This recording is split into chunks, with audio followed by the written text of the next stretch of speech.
Welcome to Midlife Unplugged, the Fuck It Years. I'm your host, Lara Portelli. This is the space where we strip away the polite BS, rip the gloves off and get real about what it means to thrive in our second act. Each week I'm joined by a guest who's walking their own bodacious midlife path. We're talking menopause, divorce, reinvention and everything in between. Buckle up, because this isn't your mother's midlife crisis. This is Midlife Unplugged. Hello and welcome back, everybody, to season 2 of Midlife Unplugged, the Fuck It Years. I'm your host, Lara Portelli, and I have with me today the lovely Kristine Genovese from all the way from Florida, USA, but originally from New York City. And Kristine has a little bit of a exciting and brief explanation for us about her family lineage that some of you might know. So without further ado, Kristine, we've got lots to unpack with Kristine today, and I'm really excited to do that. But she has a really exciting family heritage too that we'd just like to touch on briefly. So welcome, Kristine. Welcome to the show. And over to you. To tell us Oh my about gosh. you Well, first and of who all, I you love are. it. Yes, I love it because it's your last name reminds me of, we could be related, we're very close anyway.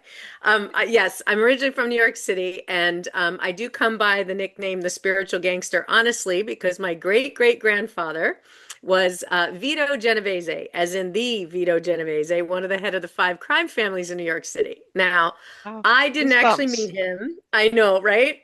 I was a year old when he passed away in prison, but he was the Vito that you've seen in all the Mobsters Inc. movies, etc. But I remember my mom told me a story that she and her sister were at their great grandmother Vita, his sister's funeral, and he showed up with the fedora and the trench coats and the henchmen, and they were teenagers at the time. So it's pretty wild when you think about it. Wow. Wow. How exciting. How exciting. Just the history, the family history. So did that form, tell me then, Kristine, did that form part of the name, obviously the spiritual gangster? Is that your Yes. actual name of your business? And did the family heritage have, I know there are other situations in life that led you uh, um, to where you are now. And what I don't really like to call what we do a business. I like to call it more a calling and a hmm vocation and a heart calling or a soul spiritual calling. Did the family lineage have something to do with that as well as the life circumstances? Well, I think it was probably me just wanting to bring a little light to the name. Now, I will tell you that when I'm in New York City, membership does have its privileges. I've been able to leverage that last name at a couple of restaurants and get nice tables and have my pick of the room. So, it can come in handy if we hang out together. I had a book signing in New York City. And I had I had a Times Square billboard, which was just, an absolute amazing, dream come true for me. And I went to an Italian restaurant and I said, "Look, I know I'm a little early, but could I, would you have a table?" And he said, "Well, I don't know. What's your name?" And I said, "Well, Kristine Genovese." He goes, "Why, yes, you can have a table right now." Over So, there, madam. so I called him right over. Come on, seat her right now. So, I'm going to leverage that wherever possible. But in terms of like me and doing this work, it's just kind of fun to be known as the spiritual gangster, I think, in I a way. love it. Look, so for our audience back home that is hmm listening to this all around the world, that are listening to us two women from opposite hmm ends of the world, Australia and America, listen to this lovely lady. She's using her lineage, she's using her power, like, she's Absolutely. leveraging to the woman there that's washing the dishes, listening to this episode at the moment with baby in the background, thinking, oh, is this all there is to life? No, there's not. Using your power, using what's available to you. That billboard moment, and I can share that experience with Kristine because last year I co-authored a international best-selling author book. I co-authored a international best-selling book, and a group of us went to New York City, and to Mm. see yourself up on that billboard in Times Square is something phenomenal. So if you're thinking out there, to whoever's listening to this, man, woman, child, that look, here I am doing this today that's Monday, and I don't know if this has ever, it's possible. Everything's possible for everybody. So, Kristine, to move on from that a little bit, I'm interested to hear some of the rest of your story about you were sitting in an oncology office and during the pandemic that changed Hmm. lives for a lot of people for lots of reasons. But what really brought it home for me, what you were talking about, is something you know, horrific happened to you while you were sitting in an oncology office, which made my mind think, well, were you there getting bad news? Were you already getting treatment? And then to receive more bad news while you were sitting in that office, and you told us that that was your fuck it moment. Can you tell us a bit more about that, please? Well, you know what, being from New York, we kind of have a lot of those fuck it moments, right? That's probably one of our favorite words in the vocabulary. In But Australia, yeah, fuck. is it right? Okay, so over here too. So yeah, I was actually in an oncology office with my now husband, is how I call him. And oh yes, Oh, husband, Wasbund. Wasbund. Have you ever heard yes. that before? Wasbund. I'm going to write that down. So yes, it's a good Yeah. one. And he was actually getting a biopsy on his prostate. And I got the call from the head of HR letting me know that my services were no longer needed while I was in that office. And I was in complete shock because I had been an overachiever my entire life, right? I always met, exceeded expectations. And in this, corporate turnaround role, which I had been a corporate turnaround specialist, revenue and, turnarounds and operations most of my career. And so I had just gotten a performance bonus. So you want to talk about that being the shock of my life. It was, March 12th of 2020. I'm in the office. I'm the breadwinner. I now know that my medical benefits may be going away, or I'm going to have to figure out what to do with my husband. And so I sent a text to my boss, who was the COO, and I said, I just got fired. He goes, me too. I'm like, what? Oh, yeah. So I believe it was WTF is what we texted to each other, since I'm on the appropriate show to say that. Yeah. And right? What the Okay. actual And fuck? yes, exactly. So basically, what had happened was we were told we weren't allowed to hire anyone in the fourth quarter of the year. And the CEO kept telling us to hold the line on expenses. Well, we had prepared a board deck. This was a Thursday, and we were supposed to go to a board meeting on Monday. And we had prepared the board deck that had showed, had we been allowed to hire the number of people we had asked based on the current conversion rates, not only would we have met the Q1 projections, we would have exceeded it. So what the CEO did is he fired the two of us, walked in the boardroom on Monday morning with our board deck and said, we didn't hire enough people. And he went on a hiring spree. And Oh, so, oh yeah. Well, karma has a way of working things out, right? Or boomerang, whatever you want to talk about. But basically, what happened is the board conducted an investigation. The CEO was removed from office. And then, of course, he hired a crony and put him in his place, somebody, a buddy. And they summarily ran the company into the ground. And unfortunately, it no longer exists today because they oh, undid everything we did. I know, right? But what happened to me? This is all about me. So now we're going to talk yeah. about me. Let's move on. So tell us a bit what So after the day at the oncology office and the bit in between and where you are now. I want to know. I want to know more. absolutely. Okay, so what happened was I basically, because of, being wrongfully terminated, in essence, I was given a 9-month runway, a nice exit package. And so I had 9 months, which I find interesting from the divine, to birth something new.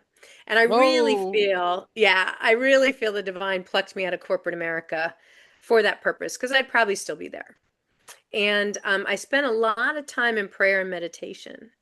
And so prayer for me is, asking the questions, and sending out the signals, sending out your intention.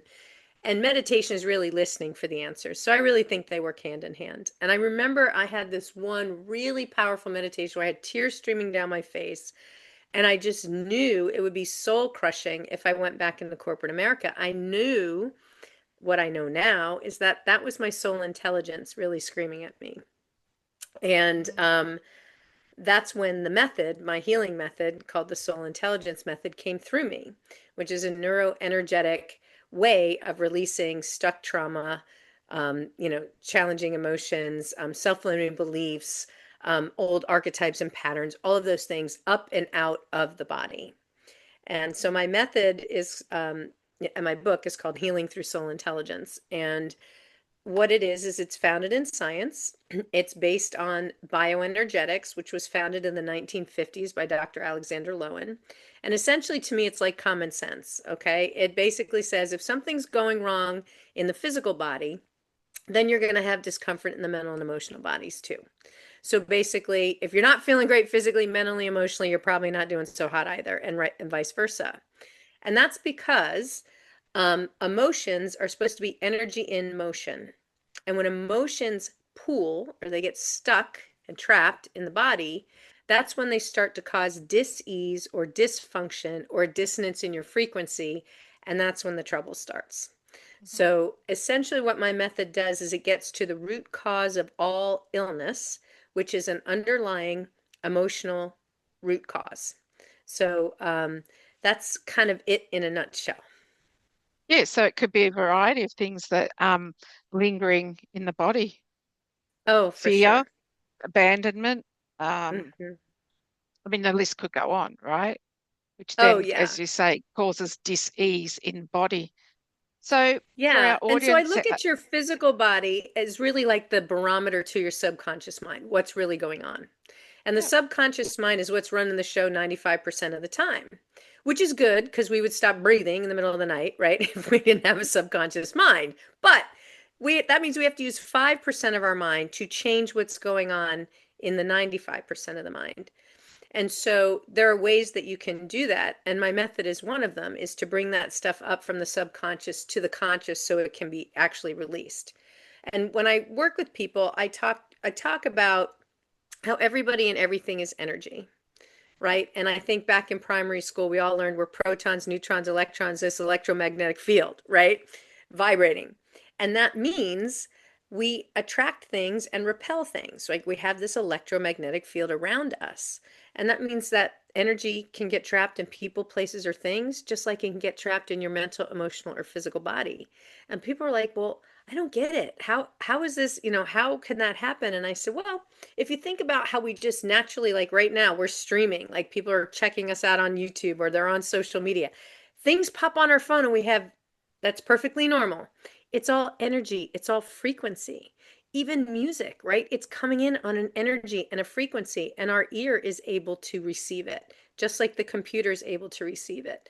And so I think we just forget it, because we're physical, we're corporal. We forget we're energetic beings because we see ourselves as solid. We don't see the vibration.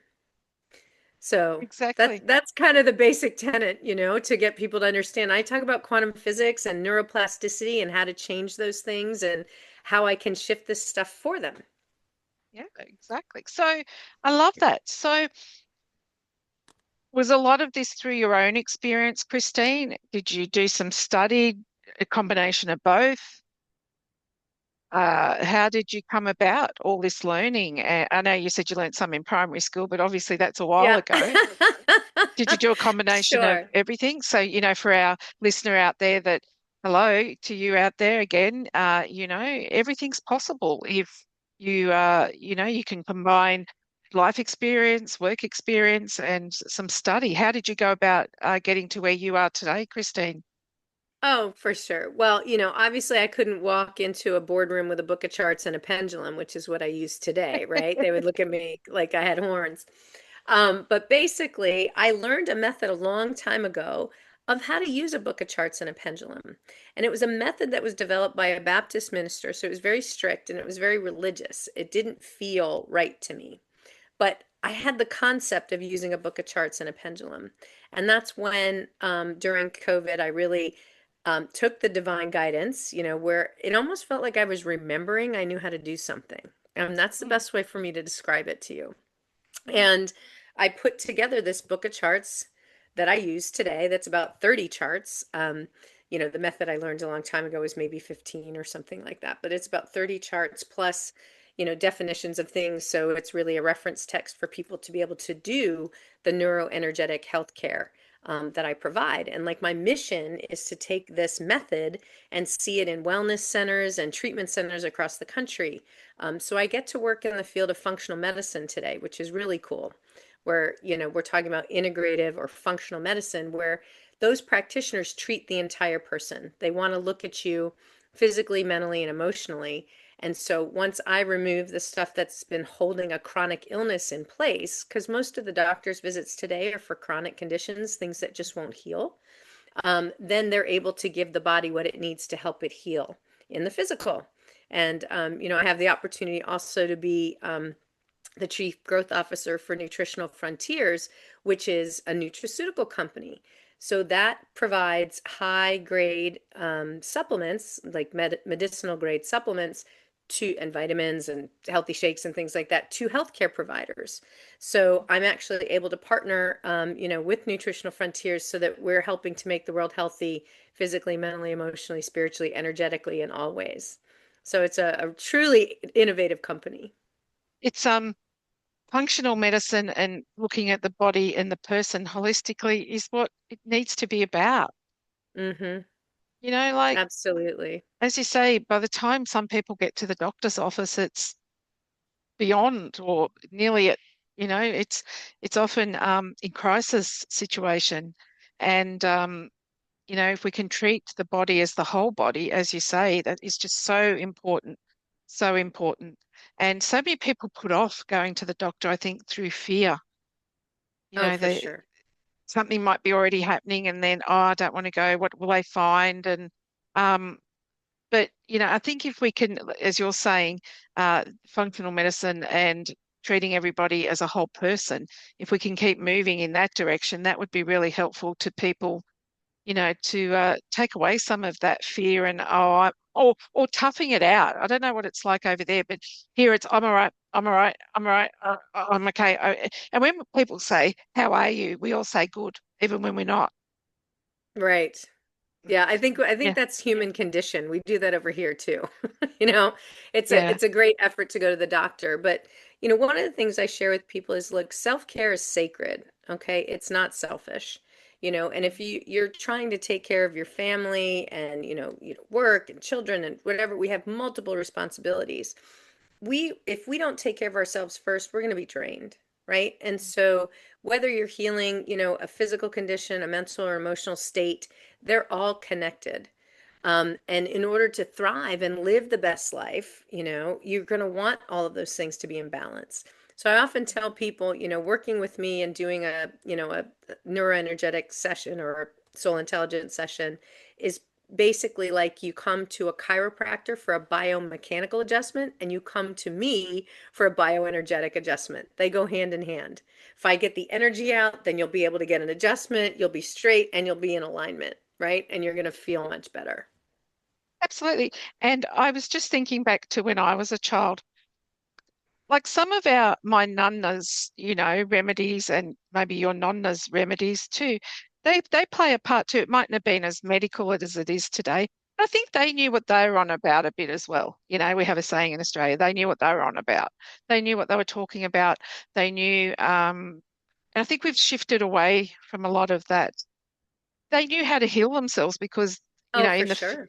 the field we've moved so far away from that. But I remember my nonna knew what to do when something went wrong. And, she also had that spiritual side, albeit maybe a bit too strict and, you know, That's okay, maybe, I get it. yeah, I'm sure you know where I'm going with that. But, you Yeah, I mean, know, home remedies, right? yeah, You would use like a little bit of warm oil to put in a baby's ear for an ear infection. You wouldn't olive oil, necessarily put them on antibiotics, right?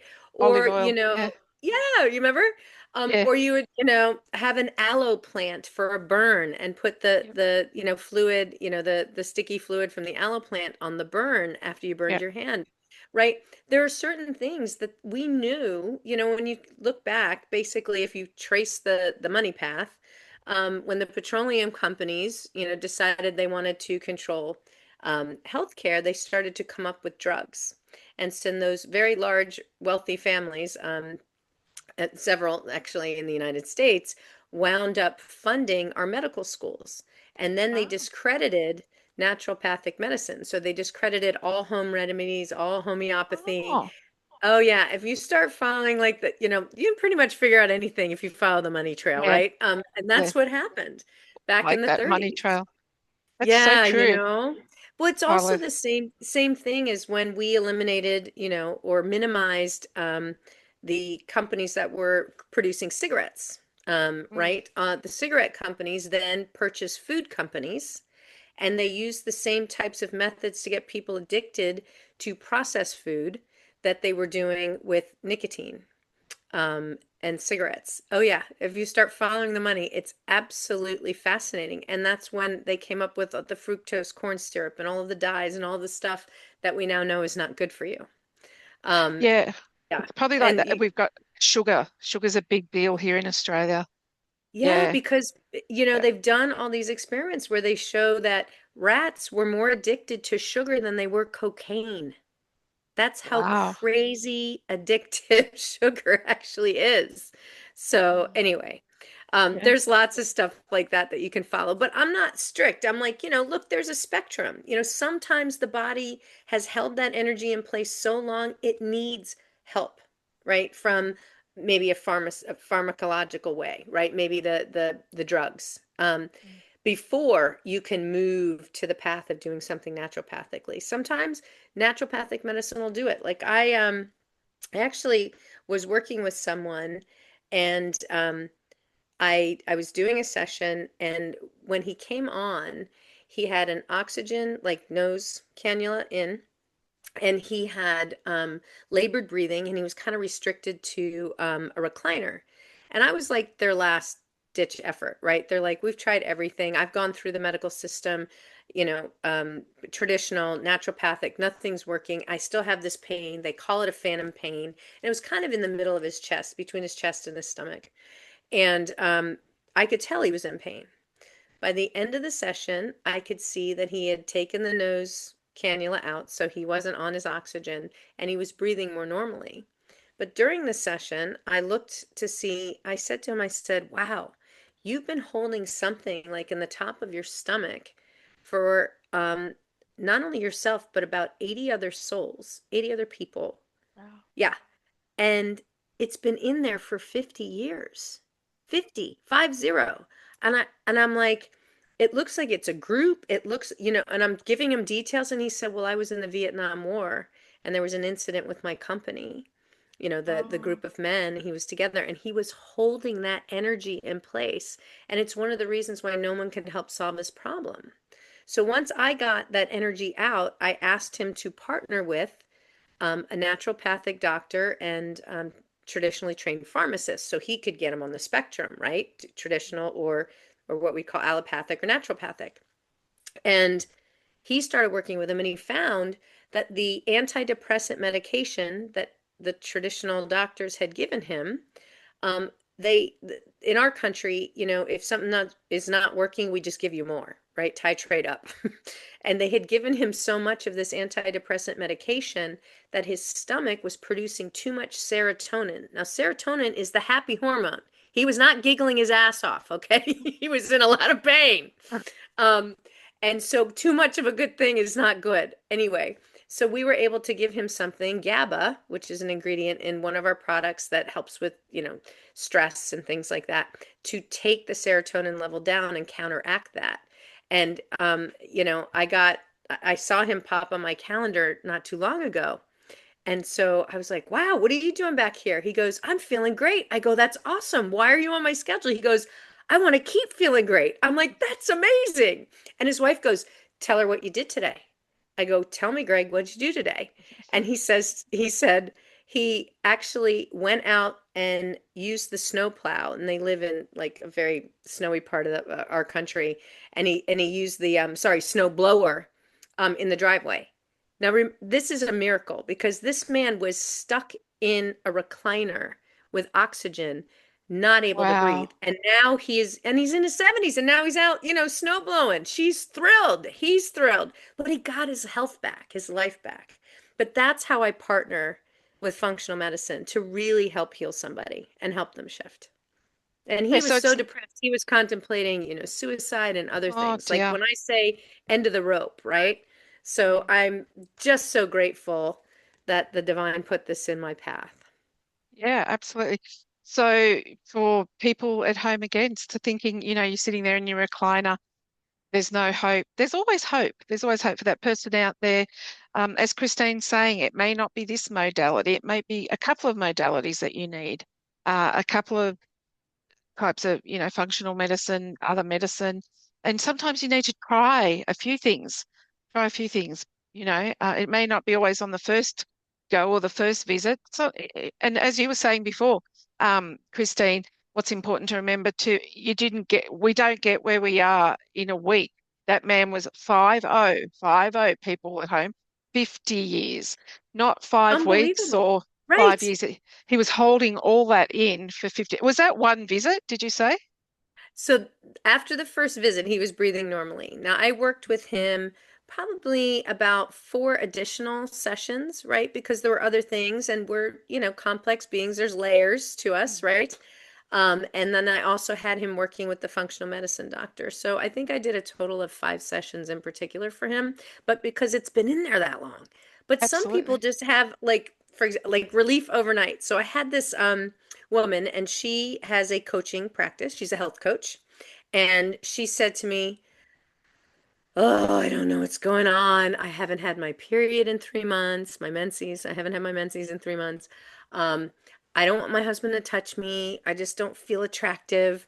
And my business is starting like slow down. I don't know what's going on." I said, "Well, I do." And she goes, "What?"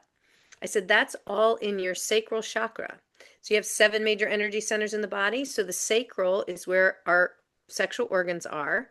And that's like for women, the seat of womanhood. Okay. And we birth babies in the uterus and we also birth businesses. So I'm like, well, let's check to see how blocked your sacral chakra is. It was like 95% blocked, like no energy moving around in there at all.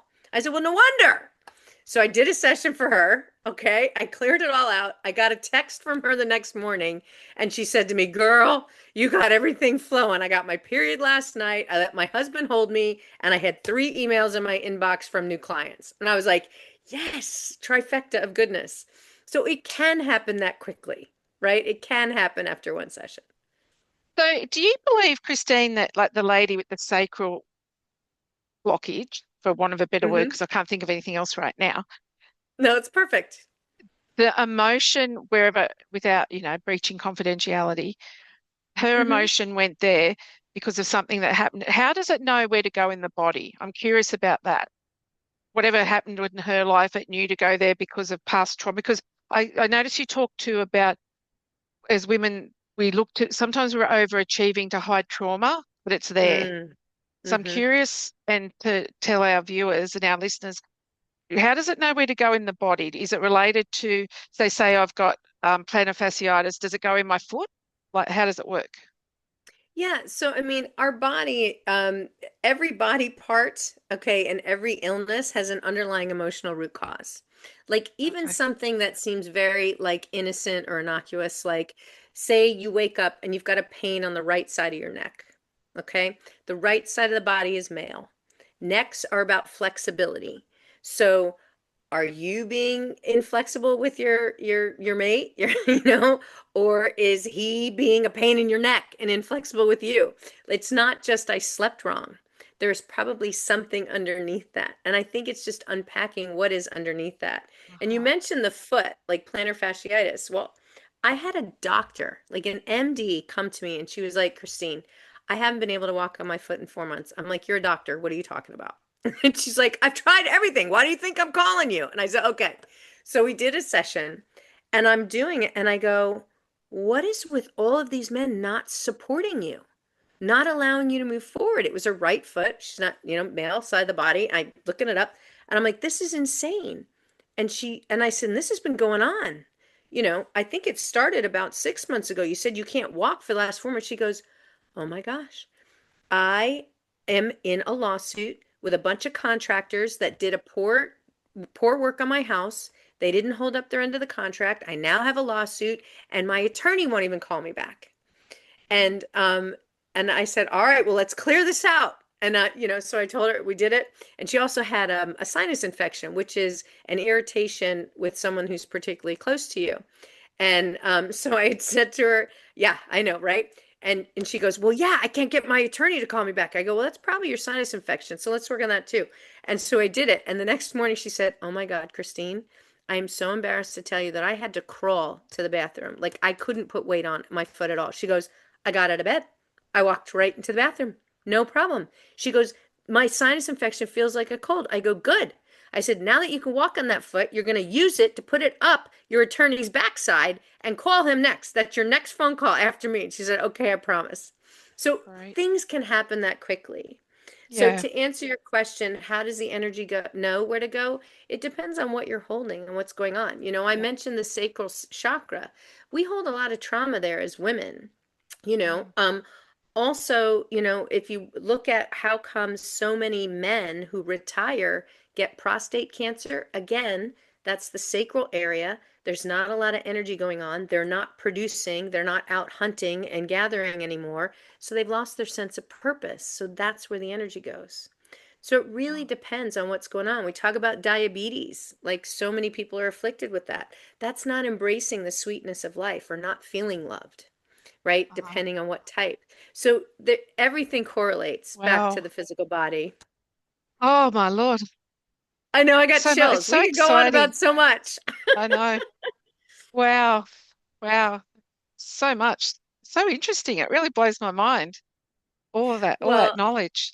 Yeah. Well, if people are interested in learning a little bit more about me, the best place for them to go is to my website at Yep. soulintelligencemethod.com. And that's soul like SOUL, Yep. soulintelligencemethod.com. Or you can go on Amazon. My book's available there. I'm Yep. on Audible and Kindle. And I actually went out to LA and recorded it myself. I've had several people tell me that they feel like they're getting a healing because it's my voice. So Cool. that could be kind of cool if people want to get to know me a little bit more. Is LA for us people that aren't in your country? Is LA somewhere good to do that? Oh, I'm sorry. Los Angeles, California, Hollywood. Okay. So I went out, yeah, I went out there to record it in a studio. So that Okay. was pretty Good. fun. I thought it might have been a healing place, like people go to certain places over there to do yoga and things, don't they? Oh, one of my favorite spots on earth is Sedona, Arizona, because you Sedona. can That couldn't feel think. the I couldn't energy and the think. I knew. vortexes. Yeah. I knew it was Yes, somewhere yes. over there. Yeah. Cool. All righty. Wow. My mind's blown. I love Thank it. you. I love it too. Wow. Um, my mind's blown in a good way. I love it. I can feel your energy coming across as you say, the beams across the world. All right. So as we wrap up today, is there anything else that you'd like to leave our viewers with, Christine? A You know message? what? A message, I mentioned earlier, probably what I'm most famous for is saying, self-care isn't selfish, it's sacred. And the reason why I say that is in quantum physics, there's something called the butterfly effect. And the butterfly effect is if a butterfly just dramatically changes its trajectory, um, it can cause, on one side of the world, it can cause a tsunami on the other side of the world. And that's because everyone and everything is connected. We're all connected in this Yeah. electromagnetic field. And so Yeah. that means when you choose to heal yourself, you're not just helping your family, your friends, or your coworkers, but you actually can be helping to raise the consciousness level of the planet because you're shifting your energy, you're healing, and we're all connected.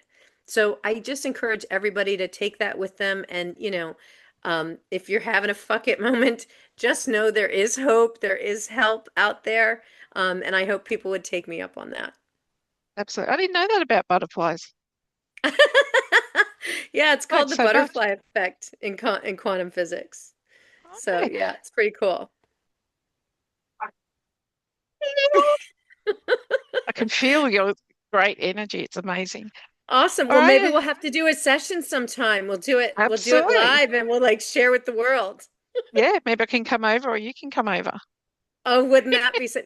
On my to-do list, I'm a big tennis player and Okay. I definitely want to come to the Australian Open. Watching that recently, I was like, really, I want to go. So Okay. hopefully that And would I get want to me come close over to there you. again. Cool. Oh, well, you're more Absolutely. than welcome to come to Florida. We always have a guest room open. That's how Oh, we do thank it you. here. And here too for you. That's amazing. All right, everybody. That's it on another episode of Midlife Unplugged, the Fuck It Years. I'm your host, Lara Portelli, and I can't wait to see you all very soon. Bye for now. That's a wrap on this episode of Midlife Unplugged, the Fuck It Years. If today's conversation lifts something up in you, hit subscribe, share it with your midlife crew, and keep the conversation going. I'm Lara Portelli. See you next week for another raw, real, and unapologetic chat.